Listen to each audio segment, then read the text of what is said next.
Today, I'll be telling you whether the anniversary main push should be skipped or not, and who to pull for in her place if you do end up skipping her, since there's a whole lot of reruns. You probably already know my opinion by now, but since they're all on the live server, let's reiterate everything. But before that, let me introduce you to today's sponsor, Enjoy GM, the best platform to top up any in-game currency for the games you play. Today, I'll be showcasing how to use Enjoy GM. All you need is your UID and server region. No passwords or logins needed. Be sure to use the link in the description to register, as you'll be able to get an 8% off coupon that works site-wide, and also another first purchase coupon for some popular gacha games. After your first order, you'll even unlock member-exclusive discounts, which means you'll get everything at an even cheaper rate, without losing any in-game perks like first top-up bonuses. Enjoy GM is PCI DSS certified and has numerous positive reviews on Trustpilot, so you have nothing to worry about. If you have any further questions, you can always join their Discord server and get your answers there. So, what are you waiting for? Click the link below to support my channel and save big today. Anyways, starting off with the easiest person to cross off, it's Firefly. I'm not sure why they keep rerunning her. This is literally the 5th fucking time already. She didn't even sell that well on her previous reruns either. Nova Flare didn't change much. It gave her some super break multipliers off her own, which means she can run better without Fugue. But aside from that, she's still garbage with no player agency, and the actual increases are in her E too. Backpulling DPSs in this game is usually extremely bad except for very rare cases. So there's zero reasons to backpull Firefly considering there'll most likely be another super break DPS coming soon. I remember saying this in the Boot Hill video too. As of right now, I wouldn't invest in break at all. As for the Dahlia, she actually has higher pull value than Firefly by quite a bit considering how overtuned she is in buffing characters. She provided the biggest increase for any character in any gacha after all, pushing Firefly from Arlen level to around mid-tier 3.x character, so imagine an actually good Super Break DPS.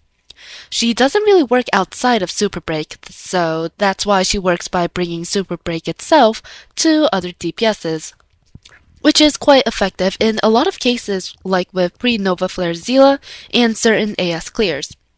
Soon I'll even run her with Castorice to 0 AV and AS boss, so she's more versatile than you think. I would say to hold off on pulling her until we get confirmation on Himiko's kits, but even if we don't, Dahlia is a good enough support to invest in. Her wheelchair feats are top 1 in gacha, pound for pound best supports, and after all, she managed to wheelchair Fireflop. Now that the Super Break section is done, let's talk about the supposed main push of the patch, Silverwolf level 999. This DPS is just the Firefly of 4.x. Silverwolf fans had to fake runs to be able to push agendas with her because of her sheer lack of ability. This is after being shilled to high heavens already. Her shilling is the most atrocious in history with the new flower boss. You may have seen some extremely low cost 0 cycles on it with her, but that's to be expected. After all, this flower boss is literally what happens if Choir did a fusion dance with Pullix.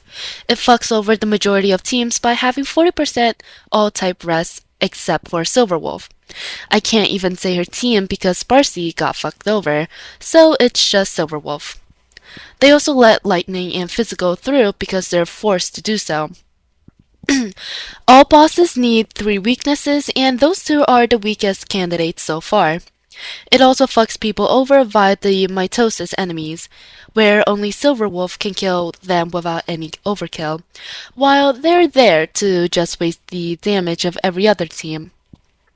To put it simply, they managed to combine the sheer amount of shilling from Choir Boss towards Firefly, and the sheer amount of hostility of Pullix, all of this to kill Mono Rem, who still eventually stomps Silverwolf even on this kind of boss if you vertical invest into their team.